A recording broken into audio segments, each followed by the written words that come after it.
Hello everyone and welcome, it's Shanna. Now today I'm going to be working with this jungle stamp and die set. I've got ink all over my fingers and I'm getting them wiped off.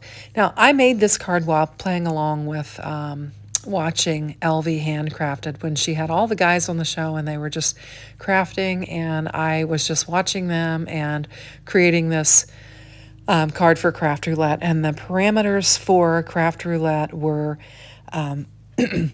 let's see, you had to have see-through, you had to have jungle colors, you had to have teacher, and you had to have tangle, and those were the elements.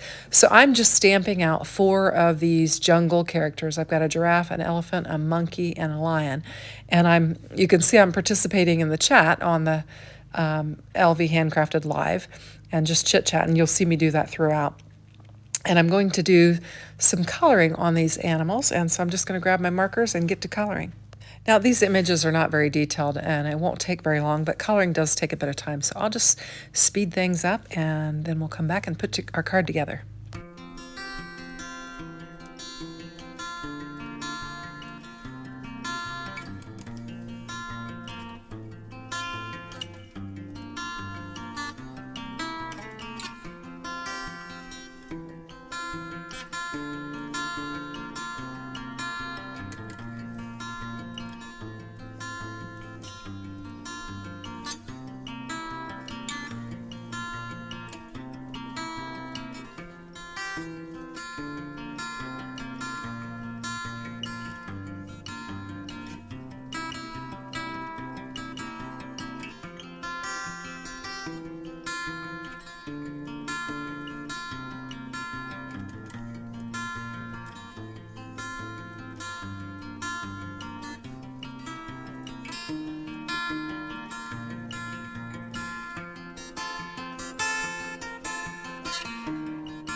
So we've got all of our coloring done, we've got everything die cut out, and I'm just bringing in a top folding card base, and it's going to be landscape, and I've got my little elements, and we're just going to start building our card.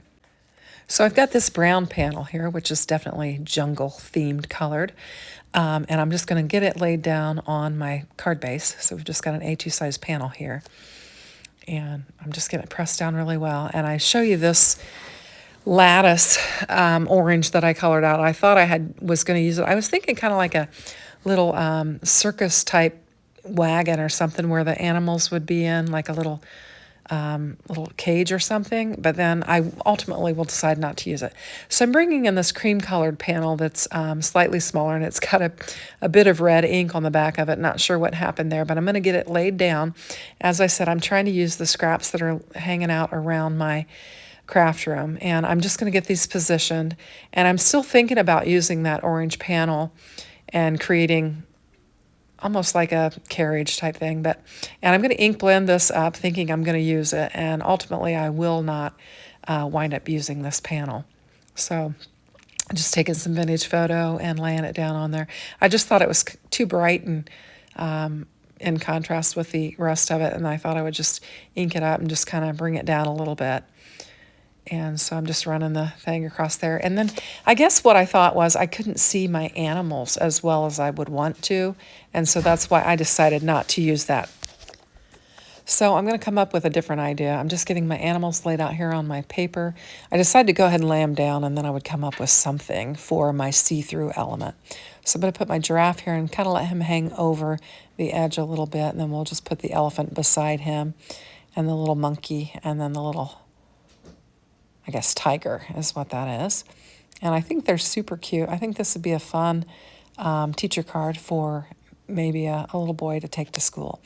And so I've decided now, I was thinking about creating a frame around it. And I think you're going to see I'm all over the place with this card. I even go to my die cutting machine and I cut out a frame and I come back and the frame's not big enough. So I grab it and I lay it on there and I'm thinking, I guess I grabbed this lighter brown paper and was thinking about creating a frame. And when I come back, it's just not big enough for my card base. So I just keep going. I've got my teacher sentiment. I've got my other sentiment. I'm trying to figure out how I'm going to lay it on there. And I'm like, nope, that frame's just not going to work. It's just not big enough. So I'm going to lay my teacher and my other sentiment aside. And I'm decided I'm going to create, go a little bit smaller and create a different idea.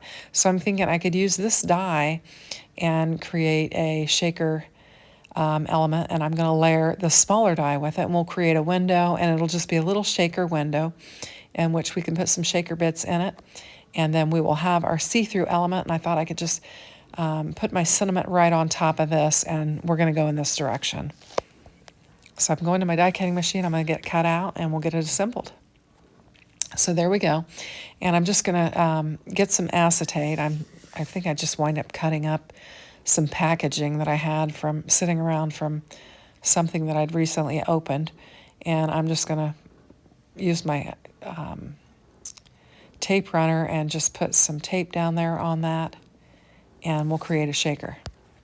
And I actually tore that paper when I was running my tape run along there, and I thought, I'm not die cutting out another piece. I'm going to go with this. I think I can make it work. And so I just put a little glue on there and stuck it back together, and I thought it looks okay, and we can still use it. So that's what we're going to do. And I'm going to bring in some of my Gina K shaker strips and just lay them down on there. And we'll just line this rectangle with the strips. And then we'll get our shaker element put together.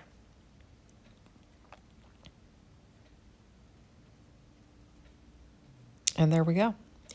So just a real quick shaker card, and I'm going to grab some bits that I'm going to use in there. And I could have put maybe a pattern paper on the back of that card base with my animals. I think that could have been fun, or even stenciled something, or maybe had some polka dots or just anything, and could have really added to it. So I'm grabbing my embellishments, and I'm going to choose something, and we'll get our shaker made. And I thought these orange embellishments were the right color for the card. They just seem to match the animals and the color scheme. And so I'm just kind of cleaning my window up and making sure I get them laid down on there. And there we go. We've got a little shaker window that you can see through. And I'm going to lay my teacher elements and sentiment on there. I'm going to pop up the teacher and lay it across the card. And then I'll use the smaller... Actually, I guess I just pop up the smaller one on it, then I just glue the teacher one on there. So I've got these real thin foam strips, and I'm going to use that. And then we'll lay the teacher on there, and we've got the teacher element.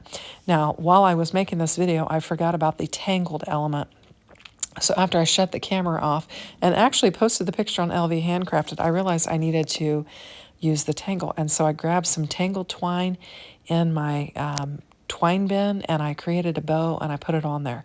So my tangled twine created a bow, and I added it to the top left of the card, and I think it turned out really cute and met all of the parameters. So I'm going to also add some additional of these shaker bits. They're actually just embellishments, and I'm just going to add some of those to the card just to kind of fill in that space. Like I said, I could have put a pattern paper or something like that to add some more interest to the card, but I just went with these, and then I added that bow, and that finished up the card, and we've met all the parameters. Thanks for watching, and I hope you have a great day. Take care. Bye-bye.